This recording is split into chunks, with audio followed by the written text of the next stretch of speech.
السلام عليكم، ازيكم؟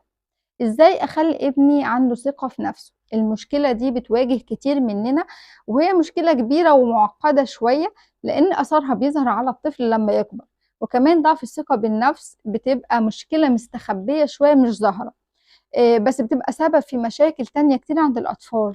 لو دورنا ورا المشاكل دي بنلاقي قلة الثقة بالنفس هي السبب، وخاصة إن في كلمات وتصرفات بنعملها مع أولادنا بشكل يومي بتأثر على ثقتهم بنفسهم. أسباب ضعف الثقة بالنفس كتير هقولها في فيديو منفصل إن شاء الله. في الفيديو ده هقول إزاي ابني يبقى عنده ثقة بنفسه، وهو ليه أصلا من المهم إن ابني يكون واثق في نفسه. رقم واحد علشان يقدر يعيش حياته بشكل صحيح. رقم 2 علشان يقدر يحط أهداف في حياته ويوصل لها. رقم 3 علشان يكون متميز في مجاله أو في المكان اللي موجود فيه. رقم 4 علشان يتقبل ذاته ويطورها، علشان كمان يقدر ياخد قرارات من نفسه مش حد هو اللي يوجهه، وكمان يعرف ياخد قرارات صحيحة، علشان يبقى معتد بنفسه وما يسمحش لحد يقلل منه أو يهز صورته عن نفسه، علشان يقدر يفيد نفسه ويفيد الآخرين. اعمل ايه طيب علشان ارجع ثقة ابني بنفسه لو انا عملت حاجات بوظت بيها الدنيا ودمرت ثقة ابني بنفسه؟ اول حاجة الاعتذار. اكيد كلنا بنعمل اخطاء مع اولادنا سواء بقصد او بدون قصد، فاول حاجة علشان اصلح الاخطاء دي لازم اعتذر.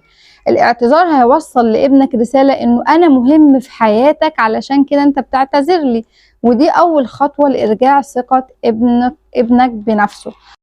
رقم 2 كلموا عن هدفه ودوره في الحياة، وان اكيد ربنا خلقنا لغاية والهدف، فاكيد انت ليك دور في الحياة، واكيد برضو عندك قدرات وامكانيات تقدر تفيد بيها نفسك ومجتمعك.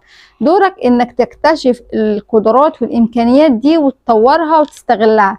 رقم 3 نسمع لهم ونخليهم يعبروا عن مشاعرهم بدون هجوم، بدون نصايح، بدون تحقير وتقليل من كلامهم.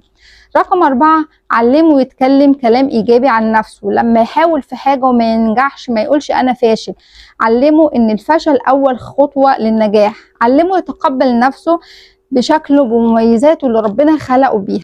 رقم 5 ركز على صفات ابنك الإيجابية، ما تركز عليه يزداد، فلما تركز على الصفات الإيجابية هتزيد وهتلاقي السلبيات اختفت واحدة واحدة. رقم 6 أديه مسؤوليات صغيرة على قده يقدر ينجزها وامدحه على إنجازاته. آخر حاجة الرياضة طبعا في العموم مهمة جدا للأولاد، وفي كل المراحل العمرية بيطلعوا الطاقة اللي جواهم، بتبني الجسم، بتعلمهم يلعبوا مع فريق، بيتعلموا إن الحياة مرة مكسب ومرة خسارة. السلام عليكم.